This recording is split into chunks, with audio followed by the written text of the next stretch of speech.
mình sẽ mukbang. Ok, mình sẽ mukbang cái này do chơi bộ bạn này mukbang luôn đi. Vô đây. Giờ mình sẽ mở cái nồi này nha mọi người. ăn xong rồi. Bắp bạn ngon nhìn- muốn chết à. Thấy cái bể thấy con này không? Nhôm nhôm nè. Ngon quá à. Ngon lắm luôn á, ăn hết luôn. Nè mọi người. Mọi người xem nè.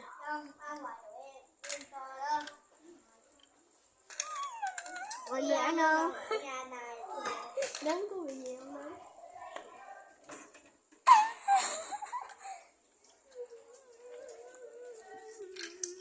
Ê đâu?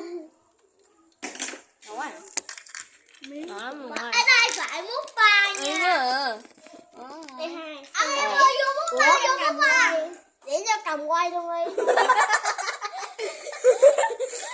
Để Ê đâu? Để nó chết rồi nè. Đừng coi.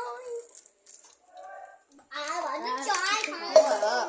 bye bye mọi người. Cái gì? Mới ăn xong rồi. Mình còn chưa một con. Ê khoan, cái trước. Húp nước, húp nước.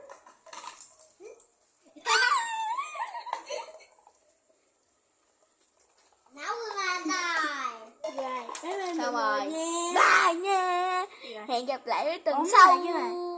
Hai cái này. Tập 2 nha.